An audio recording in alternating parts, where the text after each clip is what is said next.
Une grande activité se prépare ce samedi à Kinshasa, capitale de la République démocratique du Congo, et nous avons l'honneur de recevoir son organisateur, monsieur Eugène Kandolo. Il va devoir nous parler, bien sûr, de cet impact de l'innovation. Eugène Kandolo, bienvenue. Merci, bonjour Guy. Alors, impact de l'innovation, qu'est-ce qui se cache derrière? Bon, après, c'est un sujet, il faut circonscrire le cadre. Il s'agit de la deuxième édition du grand événement que nous appelons événement intelligent, valeur ajoutée. Et à cette deuxième édition, nous avons pensé qu'il était important que nous puissions reprendre. D'ailleurs, c'est le thème de la première édition, impact de l'innovation, parce que nous avons estimé que nous n'avions pas suffisamment épuisé les sujets et que ça valait la peine que nous puissions y revenir. Alors, ça va se passer comment? Ça va se passer où? Qui sont invités? Ça va se passer ce samedi déjà, le 23 avril, à Sulutani, dans la salle Suzanne Mouk, la grande salle de Sulutani Hotel.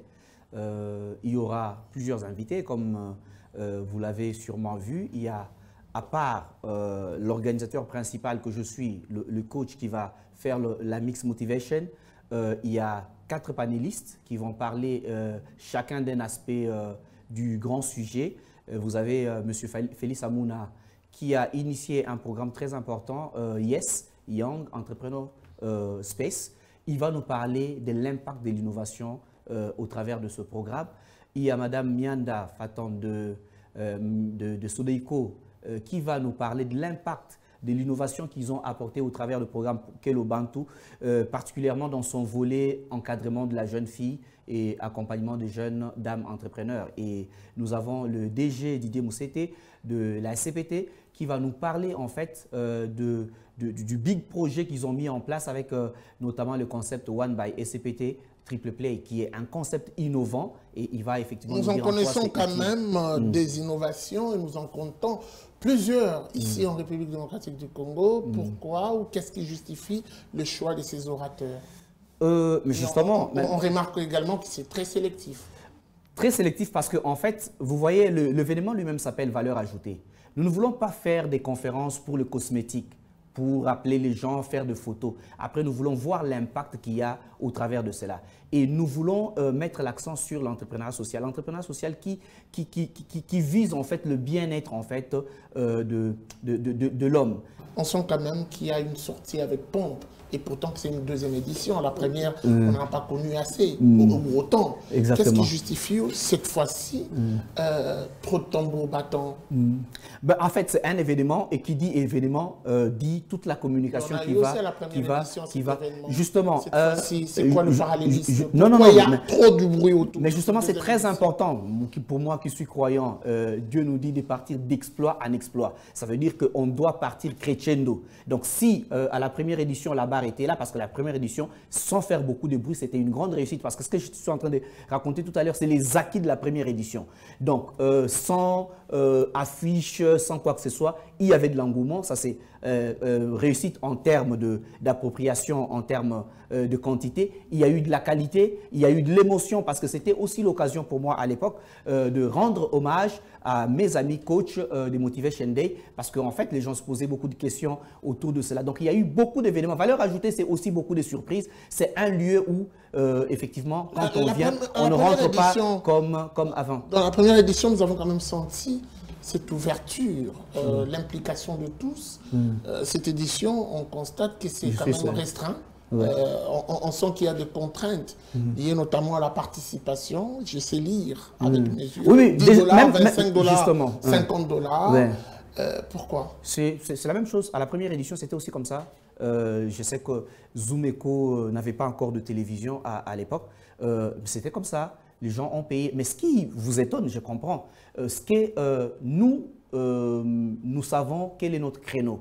Et le marketing que nous avons fait, c'est le marketing de proximité. Il n'y avait même pas eu beaucoup de bruit sur Facebook ou des affiches. Les billets étaient achetés sur base d'une communication faite sur les statuts WhatsApp. Ça, c'est pour montrer aussi la force de vente, parce que c'est effectivement pour montrer aussi, par exemple, aux annonceurs qui peuvent venir, notre capacité nous-mêmes à vendre le produit et à accrocher les gens. Et ça, c'est aussi les acquis de ce qu'on appelle capital sympathie. Quand vous avez bâti un capital sympathie, vous avez cet avantage d'accrocher. C'est comme ça que je dis souvent, la valeur marchande, la valeur ajoutée apporte la valeur marchande. Parce que nous avons de la valeur ajoutée, les gens ont appris à nous faire confiance. Et c'est comme ça que vous avez raison de vous étonner.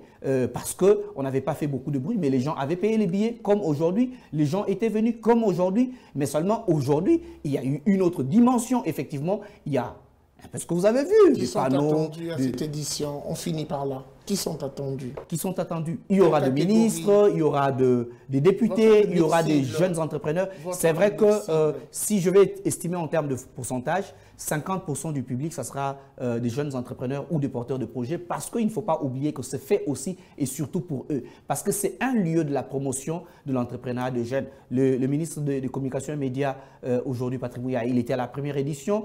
Il fait même partie de ceux qui avaient remis le trophée voilà, à la Team Motivation Day. Il y a des personnalités, des banques, il y a plusieurs profils, mais seulement c'est un rendez-vous du donner et du recevoir. C'est vraiment l'occasion de lier l'utile à l'agréable. Il ne faut pas oublier que nous avons toujours été accompagnés par une dose musicale. On a des scénettes, on a séries poésiques, on a de slam, on a de l'humour, dans cette ambiance pour préparer les gens à prendre la nourriture qu'il faut et à être challengés et boostés. Merci beaucoup à vous. C'est moi qui vous remercie de cette occasion que vous nous avez donnée pour parler de ce grand événement et je sais que vous-même serez témoin de ce qui va se passer ce samedi. Merci beaucoup à vous pour cette disponibilité. Je rappelle que vous êtes organisateur de ce grand événement qui est déjà sollicité, puisque des gens, on parle déjà dans la ville, mais également les visuels font montre d'une bonne organisation. Félicitations. Merci beaucoup. J'en profite, c'était un plaisir.